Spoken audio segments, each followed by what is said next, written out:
Assalamu alaikum. Peace be unto you. Y'all come on in the room. I'm so happy and so excited to speak to you all this morning. Um, Hopefully, you all are sending and receiving love and all of that good stuff. We're going to talk today about capitalism. As I mentioned in our pre-video, so many of us are going through so many challenges in business. And I think it's important for us to understand what is really happening and what the system is that we are relying on and participating in that is crumbling so that we know how to strategize. So I'll be back on the other side of these commercials. Don't go anywhere. I don't have any coffee this morning. I'm drinking water. So I'll see you all in about 2 to 3 minutes. Make sure you share, like, and tell a friend. Okay?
O Allah, guide me among those whom Thou hast guided aright, and preserve me among those whom Thou hast preserved, and befriend me among those whom Thou hast befriended.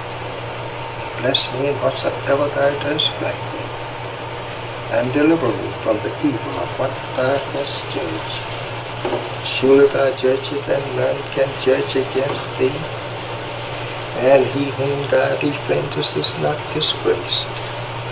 Blessed art Thou, O Lord, and exalted be Thee above what they set up besides Thee. I bear witness, nothing deserved to be served besides Thee. And I bear witness that Muhammad is Thy servant and apostle. Amen.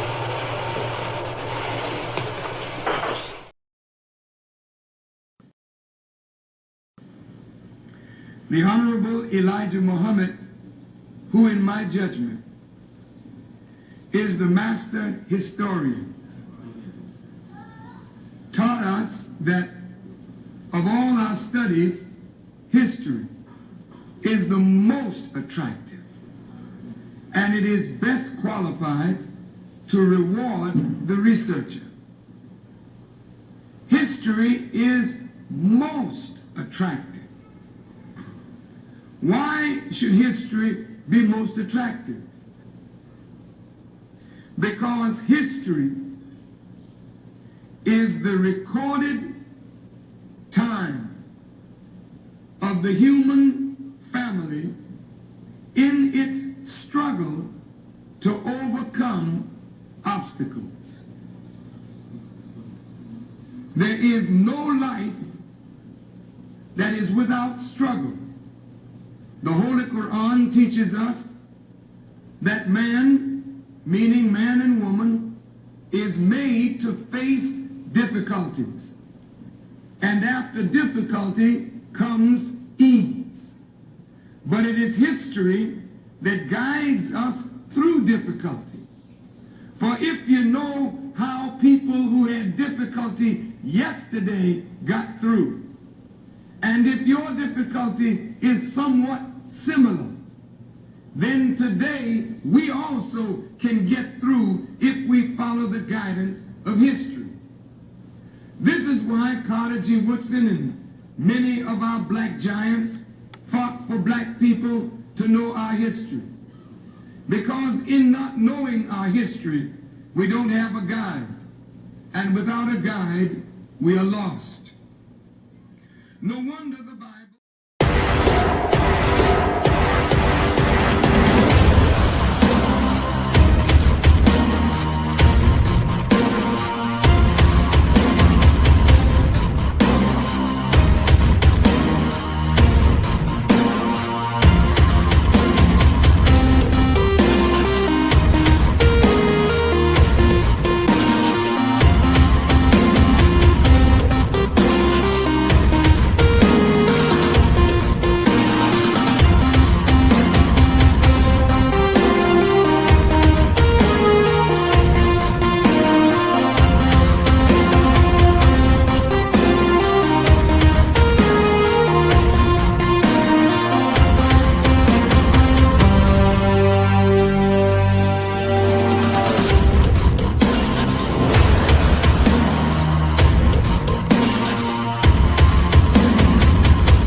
Assalamu alaikum. Peace be unto you, family. Welcome this morning to the Sajdah channel. This is the Saturday morning coffee talks. This is when we first started doing coffee talks. It was on Saturday. So I am so excited to be back live. Took a hiatus for a few days after finishing the DECA Fest. And I'm working on some amazing gifts for you all. So super, super excited about that. As I was just kind of going through and praying and saying, what's our next series? What's going to come in that we need to talk about, we need to share? I started to interact with a lot of my friends and colleagues, fellow business people who are really, really going through a lot. As this world system begins to crumble, there's a lot happening. There's more of a need to rely on our spiritual and metaphysical gifts. But I decided, I said, you know what? I said, there's a gap. Something kept saying to me, there's a knowledge gap. There's a knowledge gap. Because part of the reason why I believe and what I'm seeing that we struggle to strategize is because we oftentimes don't know what's happening to us. And we don't understand what's happening to everybody around us in business, and that people are reacting with their own versions of trauma. And then that trauma spills over into our business relationships. And then all of a sudden, we just don't know what to do. Some people respond to the crumbling of the system by becoming liars, by becoming petty, two-faced. Some people undermine their own selves, where you come in. I've had this happen to me where they will hire me to help them and then undermine me as I'm trying to help them. I'm like, but you paid me to help you. Why are you undermining me with the back and forth and a little backbiting and all of that stuff? It's silly. And all it is a trauma response. And so everybody's just triggered all over the place.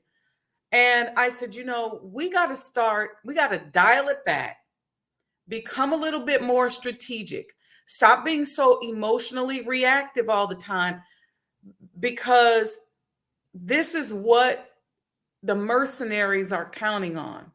Okay. Now I get emotional too. I break down, I lose it, but then I come back to myself. I say, all right, got it out. Let it go. Now let's recalibrate. Let's get ourselves together. I think that's healthy, right? To just shed and then come back. And I think that's good. But what a lot of us are doing is every little thing, we're just trigger, just popping off all over the place. You can tell by our tone of voice, it's the attitude, so let's dial it back. Let's dial it back. Let's study a little bit And what we're going to do is we're going to take a series. We're going to start today and we're going to talk about capitalism. And then we're going to move into, not tomorrow, but starting Monday, we're going to move into learning about antitrust, monopolies, price gouging, because I want you to understand what the system was set up and what it was supposed to be and what it really is. So, what is real capitalism and what are we practicing? And then what are we experiencing?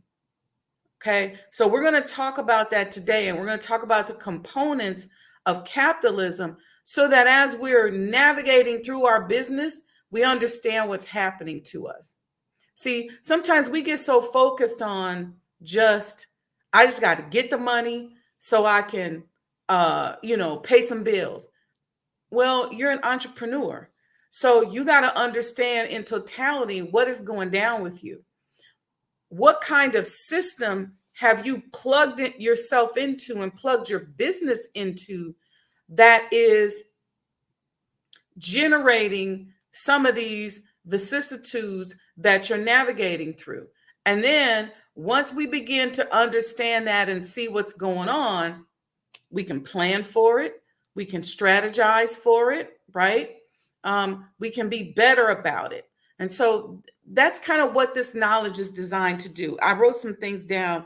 It's really designed to help us amplify our energetic signature, right? Because what we want is to be so sharp and so on point and so knowledgeable that even when we're asleep, our energetic signature is at a certain frequency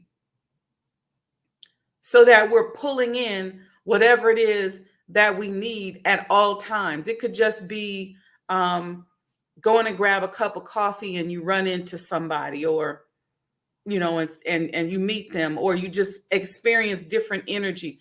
So we're going to talk about that because we got to raise our vibration, because all of these things are going to just continue to happen.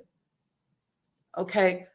The question becomes, how do we respond to these things?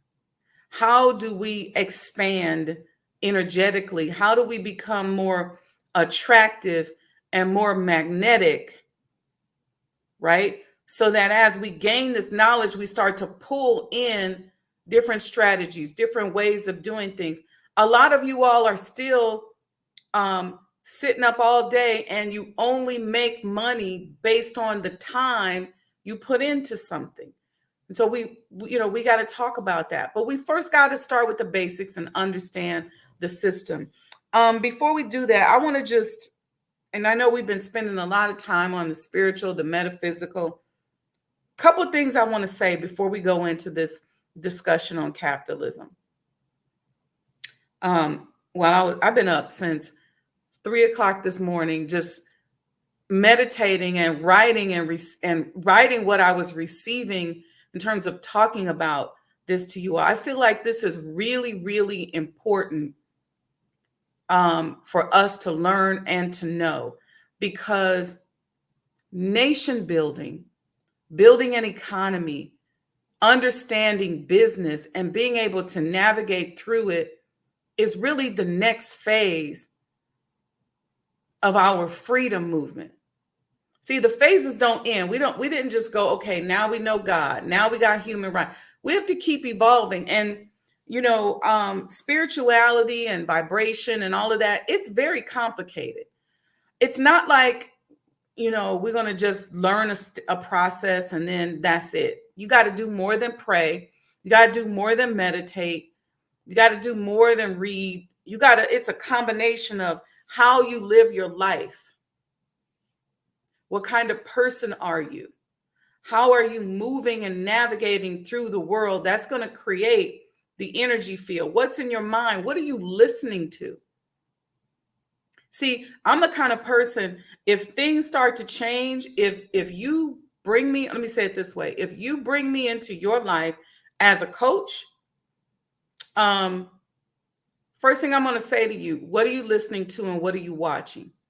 Because I know then that because I know you're programming your subconscious mind. I have so much faith in God and so much faith in his desire for you and I to be successful that if you're not as successful as you want to be, guess what? You're subconsciously programming your mind away from your blessings. First thing I'm going to ask you, what are you watching? What are you falling asleep to? What are you listening to consistently day in and day out? What is that? And I don't care how much you love it, you got to stop it and you got to change it, because if that programming is not producing the results in your life that you want, you got to make some tweaks. Okay, so I'm going to go over a few things that I've had to work on, and whenever I feel challenged in these areas, my magnetism or my energy field, my frequency kind of decreases. Number one, you got to know that you're worthy. You got to walk through this world knowing that you are here for a reason, and it's okay for you to be here. This is before we understand capitalism. Sit at that table and know that you're supposed to be there. Look in that mirror and validate yourself. Validate yourself. Stop letting other people's lack and low frequency impact you.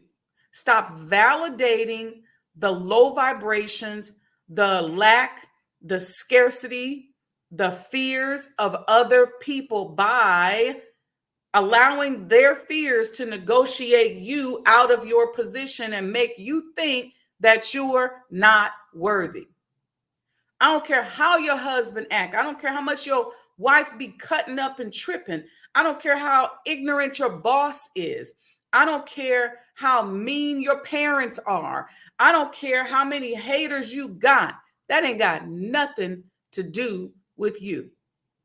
Yeah, it's natural to care about what people think. You can't just not care altogether, but you can care less. You could care less, and you can become less impacted. Okay? Start having fun. Start having fun and looking for the magic. Start making the magic. When's the last time you had fun? Stop ducking fun. Stop running away from an opportunity to live. See, many of us have low income or lowered income. It's because we don't live. There's nothing exciting about our life. There's nothing attractive about our life. There's nothing that anybody would look at and say, now, I want that life. If you're not living that life, then that's why you're struggling. People should look at you and go, yeah, that one right there. That's what I want. I want that glow. I want that happiness. I want all of that. They should see that and admire that and say, okay. But if you ain't living that, it's time to make some tweaks. Again, pay close attention to what you're listening to and what you're watching. Stop falling asleep looking at these crazy series that y'all looking at. Look at those things while you're wide awake. Your mind can discern what's real and what's not. And before you go to sleep and go into that theta state, cut that shit off. Turn it off. Find you something that's more high frequency, more suggestive, that you can fall asleep to, that you can wake up to. Some of us fall asleep to a crazy series. We wake up listening to music that is not vibrationally aligned with what we want. And just because music doesn't have words does not mean it doesn't have a low vibration. And if you don't know, because a lot of us aren't at the point yet where we can read vibrations and frequencies. If you're nursing on something 24 hours a day, and over here you're nursing on it, and then over here you're saying, oh my God, I got a hook. I got to hustle. I got to struggle. I'm going crazy because the money ain't coming in. Oh my God, I got to do this, got to do that. Then that thing you programming yourself to on a subconscious level, that's what's messing you up. You don't believe me? Just try to take a day. Just try this. Just take a day and don't watch nothing and don't listen to anything. One day. And use that time to just kind of get quiet, to meditate, to pray. But don't turn nothing on. If you can do 2 days, even better. And the way frequencies work is that oftentimes things don't happen immediately. It'll happen like the next day or after the 2 days. You'll start to see things start to click and start to flow. Put some silence in your life. Learn to sit with yourself.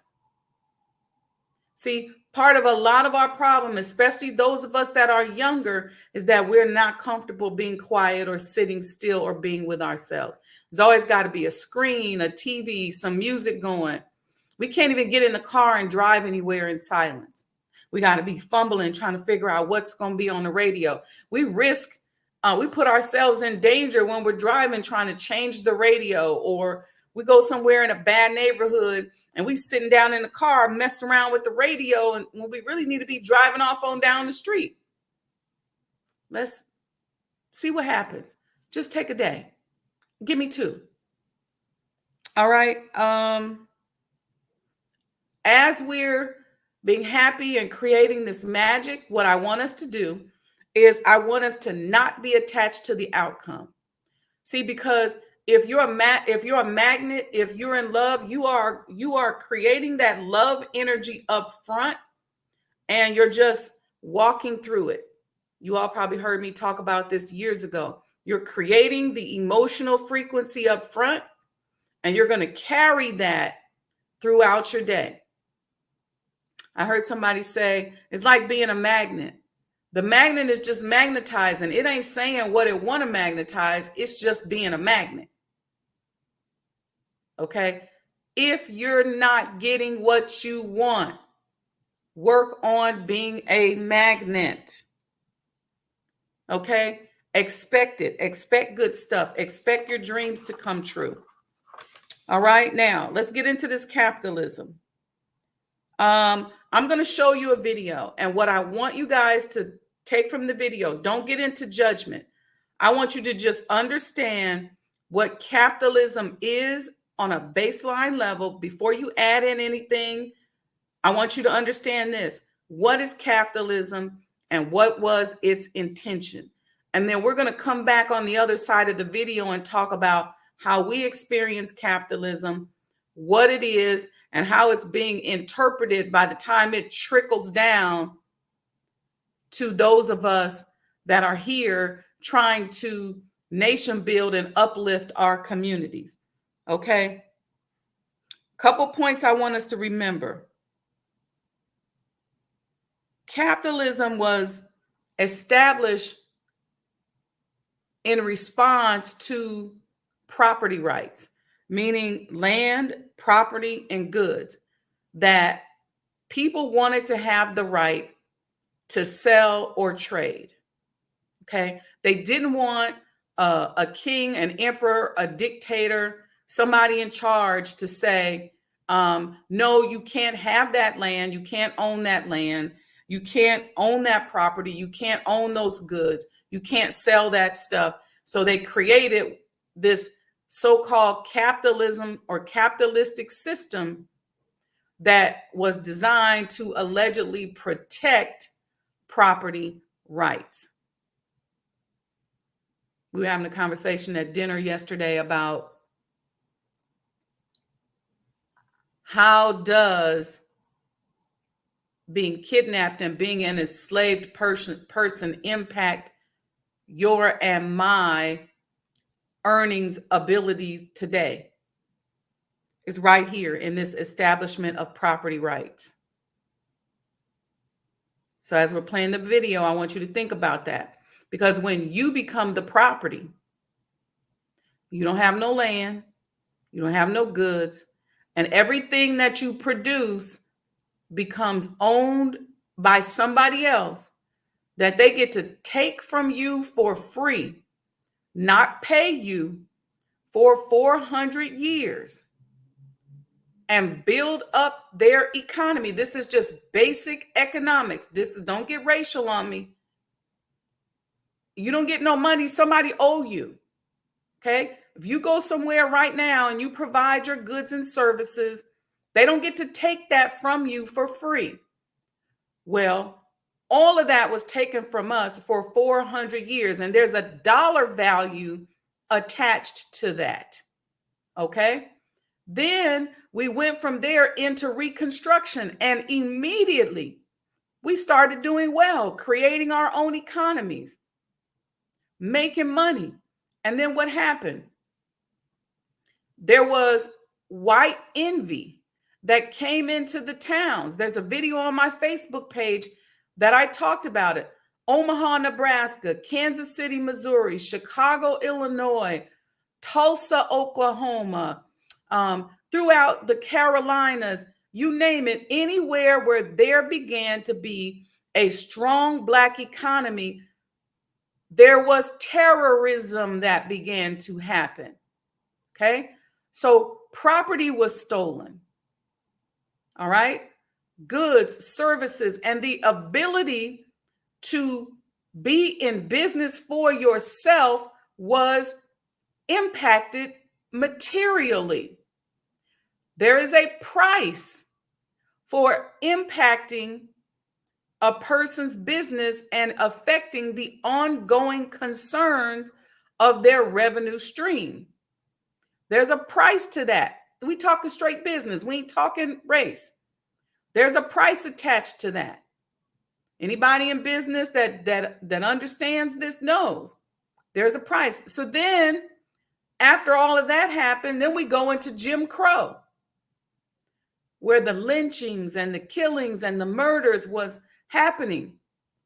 A price, another price, because now this terrorism has impacted an entire group of people's ability to navigate through the world and do business. This is on top of the 400 years where these people had no property, no rights. I'm going to talk in third person because I want you to see the economics of it.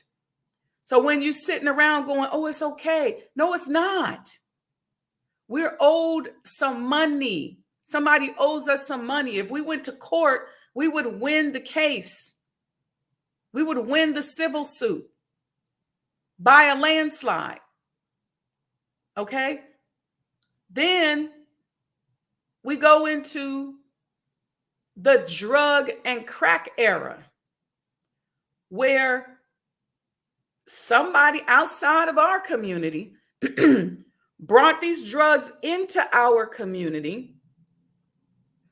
We were socially conditioned. We start doing the drugs and selling the drugs because our economic flow had been cut off. Okay. So now we're struggling. We're trying to figure out how we're going to make money, how we're going to do for self. We can't get a job.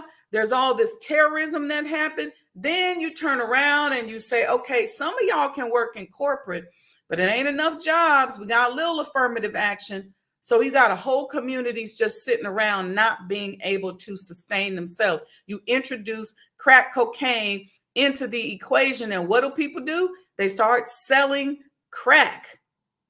And then you said, okay, we're going to design a mass incarceration bill. And we're going to lock everybody up with extreme sentences. And other people who do the same crimes are going to get a quarter, 25% of the time less than what these people in this community get. So we get 30 years to life. They get 3 to 5 years. This is what I'm trying to say. This is coming to me. So now you got all of this happening. Who introduced the drugs? Who created the crime bill? The same folks that kidnapped us. The same folks that stopped us from doing for self during Reconstruction when we had our Black Wall Street and all of those cities.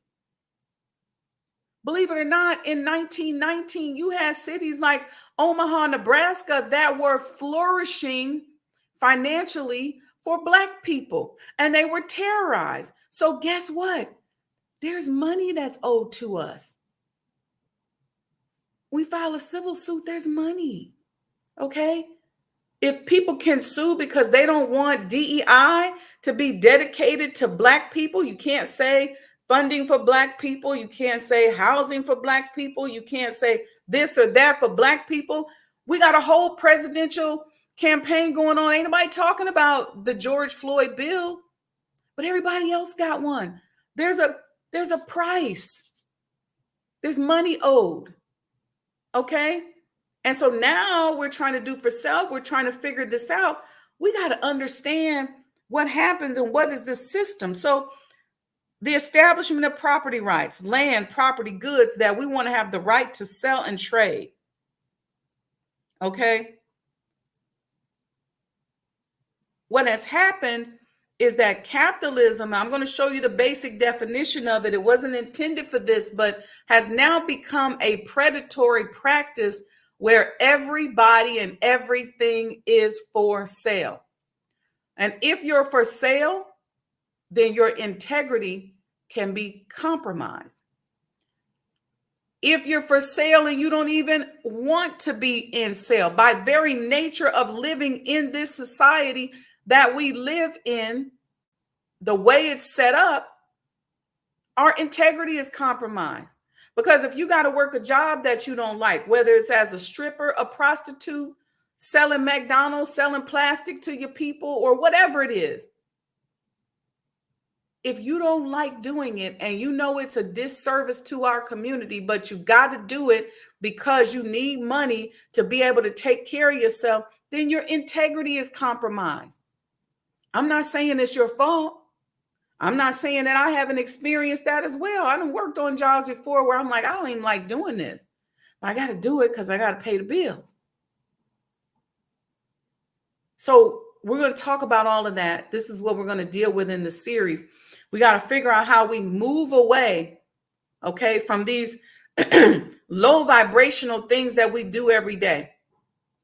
A lot of us become teachers and wealth advisors and financial planners and police officers and doctors, and we're regulated and we plug into a system that, number one, is really not designed to help our people. Number two, is not designed to make us rich. I don't care how much we do, we're not going to ever be rich doing that thing that they got us spending all damn day doing. So how do we get ourselves up out of that?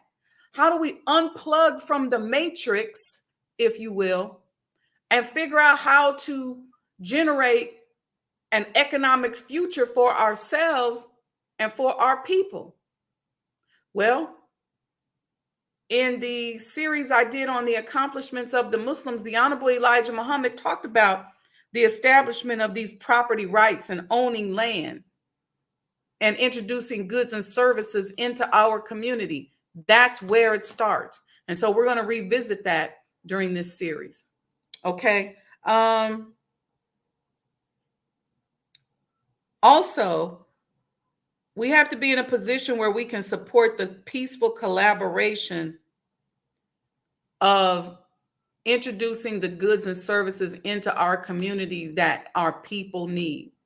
So the peaceful collaboration of buying, selling, owning land, property, goods, and services has been impacted.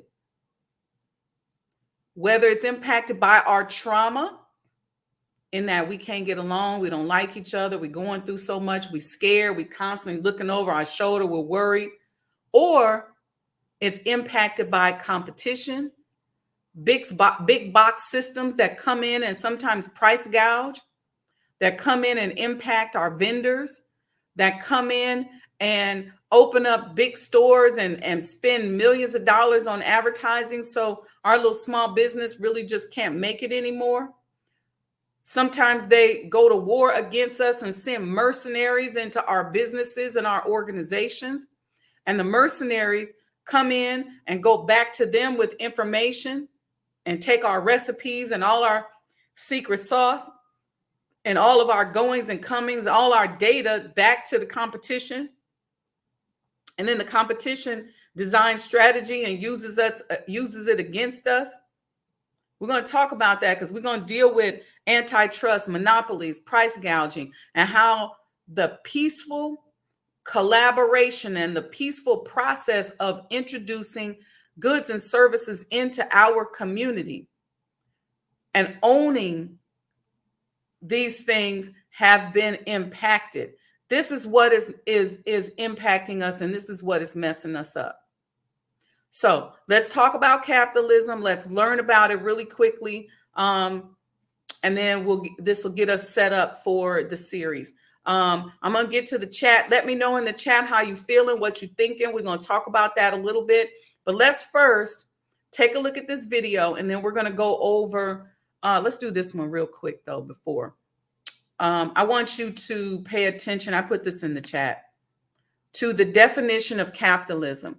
It's an economic system, okay, where private individuals or businesses own and control the means of production, and prices are set, own and control the means of production, and prices are set to supply to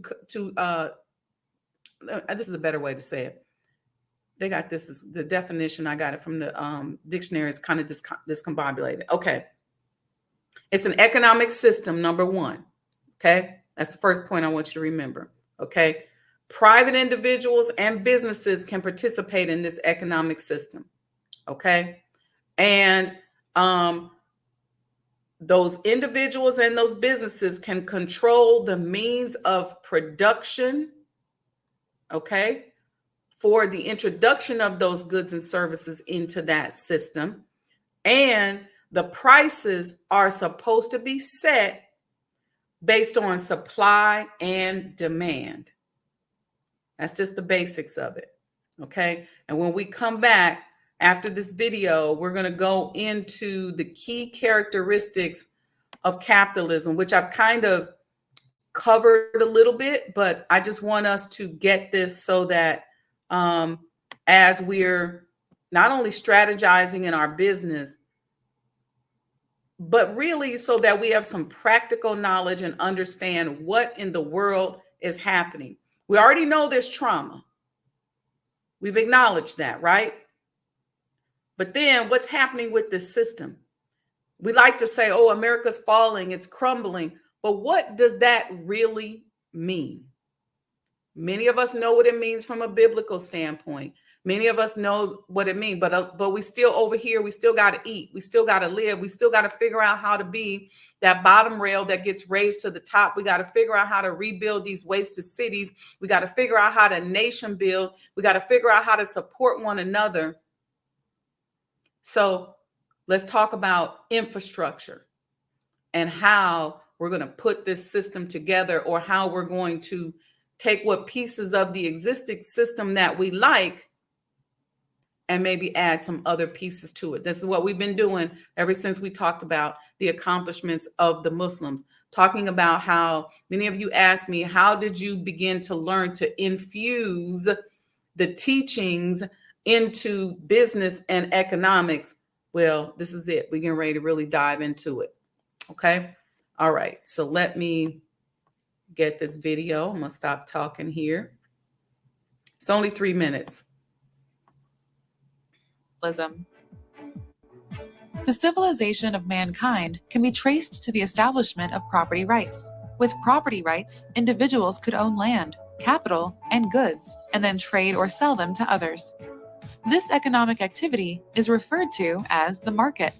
This doesn't mean it necessarily takes place in a physical market. It simply means that goods and services are voluntarily traded.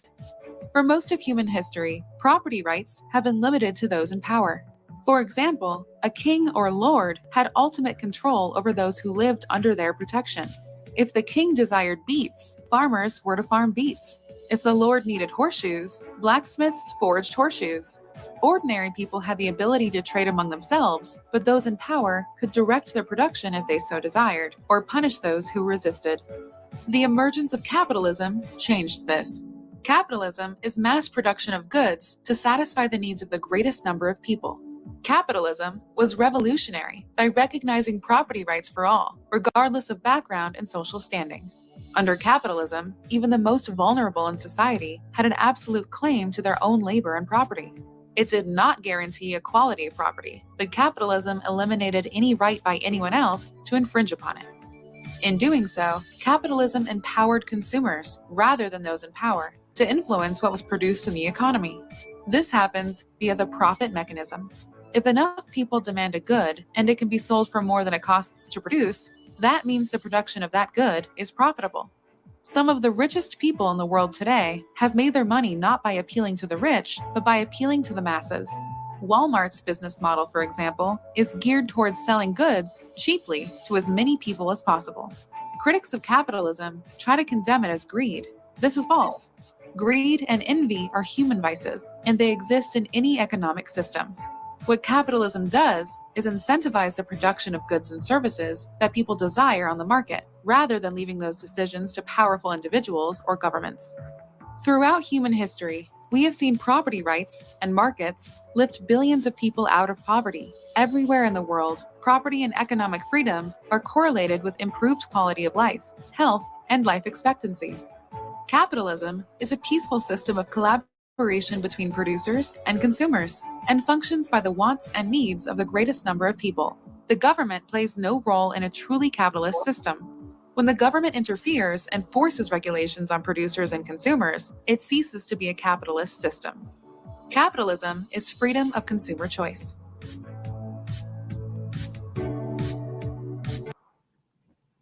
All right. So I think you guys get the picture of what's wrong and how what is considered true capitalism, or the reason for capitalism, why it's not properly, or we don't have access to it in our community. Not because we're not smart, not because it's our fault, not because we sitting up saying, woe is me, but because we've been disadvantaged because of the amount of money and opportunity that has been taken from us, and because of what we are owed. And we now are forced to pull ourselves up out of a hole. And so we got to figure out and understand how we get up out of this hole. We got to figure out how to fix it ourselves. Okay. And we've been given a blueprint. We understand it. And so now we're digging into some of the more intricate details of it with this new series. All right. So what are some of the main characteristics of capitalism? Okay. We talked about this. Private ownership.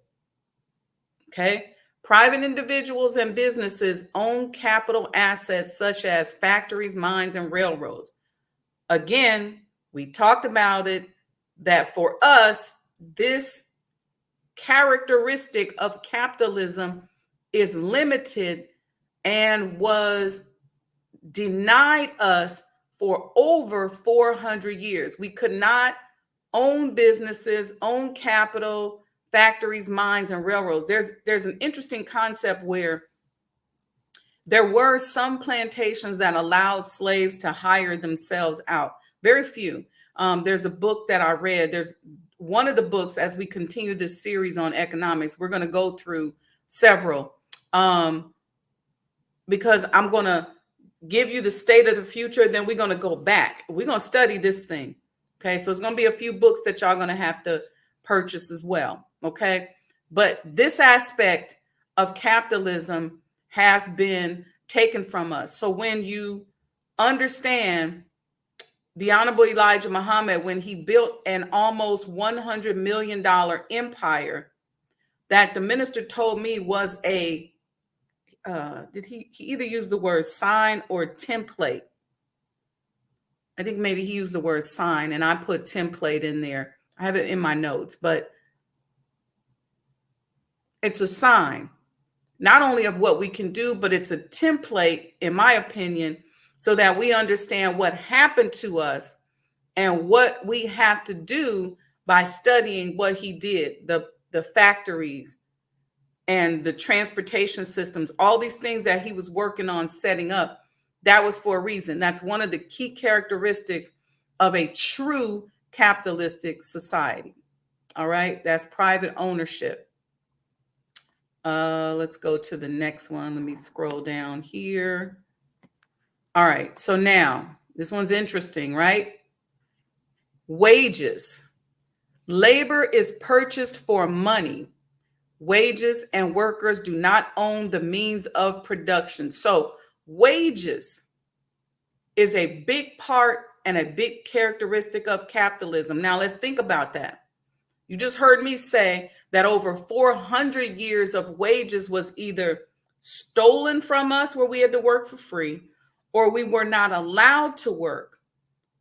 So you and I were not participating in a capitalist society. We in something else. So this is what I want you all thinking about this.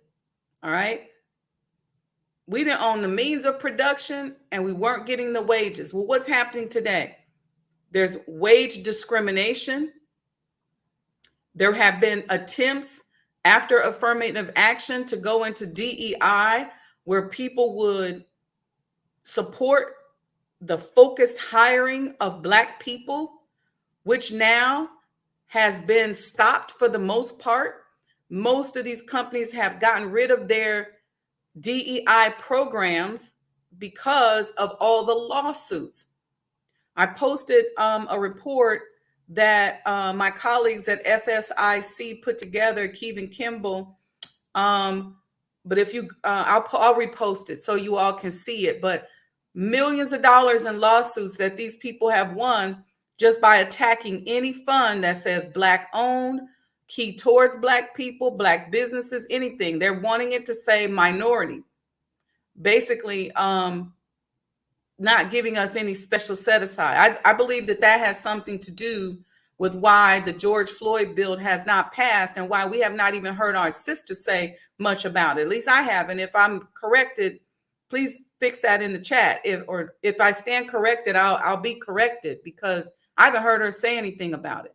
I think it has a lot to do with these DEI lawsuits and how I don't see a lot of lawsuits against, LGBTQ plus programs, against, the Asians have an anti-hate crime bill now.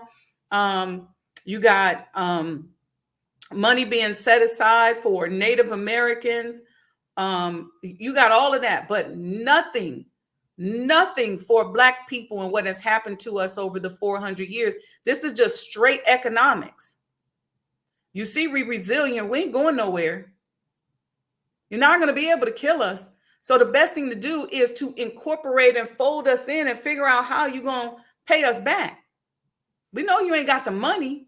So it's going to have to come in the form of some kind of opportunity, some kind of tax credits, something like that.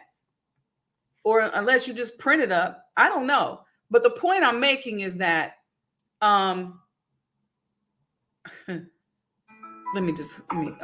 competition. Here's the next characteristic. Individuals are free to start businesses and compete with one another in the market. Here we go again. The majority of the Black entrepreneurs that I consult are having problems because they're being challenged with an inability to compete in the market. Whether it's price gouging, whether it's mercenaries, whether it's unfair competitive practices by large monopolies, the majority owned and other ethnic group owned firms that I consult have this challenge, but not to the extent that we do. It exists. These wealthy big box stores and big box healthcare facilities and all of that, They are impeding just about everybody's ability to do business. But it's really severely impacting us in the Black community. Again, another pillar of capitalism that is being denied. So if you understand, all of this is systemic. So while you're watching television and you're saying, well, how come this ain't happening? And how come they ain't let Lil Wayne perform at the Super Bowl, which is wrong, by the way. I don't play about Lil Wayne. That's wrong. Understand the principles that they're doing here. Understand. That's why I want you to know all of these principles. Okay. Here's another principle of capitalism. Reinvestment. Profits are reinvested into the economy for further growth. So the way capitalism is supposed to work is that the profits are supposed to be reinvested, okay, into the economy or into the community and earmarked for growth. So growth should be one of the stakeholders. We learned about that in our series on corporate governance. Growth should be one of the stakeholders. So those profits should be reinvested. Same thing with spiritual capital and property. When I gain knowledge and information, I don't just keep it to myself as if it's for vanity and sit it up on the shelf. My obligation is to bring it back to my family and friends and share it among you all. That's one of my rewards, is my gifts. The Honorable Minister Louis Farrakhan told me specifically, he said, when you receive your rewards, be sure to share it among your family and friends. And I took that to mean spiritual rewards, financial rewards, physical rewards. It's to be shared. This is a principle, a reinvestment principle of capitalism. And so I want you to judge and think about our participation levels personally and how it's being used against us, and we're being cut out. And it says that the goal is to gain more knowledge. This is me saying this now. It's not one of the principles. Our goal is to gain more knowledge so that we expand our field of magnetism. We have to know more so that we can do more, right? When you know better, you do better. When you know more, you can do more. When you become more magnetic, more productive, you're going to receive more rewards, and that's more for your family and your friends, okay, as you reinvest and share. Because if you keep all the wealth and everybody else doesn't have any, then what's going to happen? You're going to live in your castle on the top of the hill and everybody lives in the shanty town down below you? We've all seen that structure before. Let me know in the chat if you all have any questions. I see you here this morning. Let's see who we got in here. I see Brother Lamont is here. Assalamu alaikum. He says, happy Saturday. Mom is here. She said, happy Saturday, everyone. I see you, Sister Monica. She said, assalamu alaikum. A great Saturday to all. Wa alaikum salam, sister. Sister Monica also said, yes, the whole package. I love it. Okay. Garland Mack is in the house. A lot of good points are being made. All praises due to Allah. Brother Lamont said, please repost. I want to read that report. Okay. I'll make sure I repost that. That's from the, make myself a note. That's from the FSIC. I'll post it on Facebook so you all can see how much money is being generated from these lawsuits against companies who had diversity, equity, and inclusion programs. After Black Lives Matter, a lot of them tried to say, okay, we got a program. Well, these folks said, nope. So they start suing. And I really believe that that's at the root of why our sister hasn't mentioned the George Floyd bill, what she plans to do. And I also think that's at the root of the language that's being used that says, I'm the president of all the people or of everyone.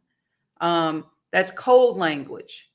And when you understand these systems and we start taking these classes, then we'll understand why that code language is being used.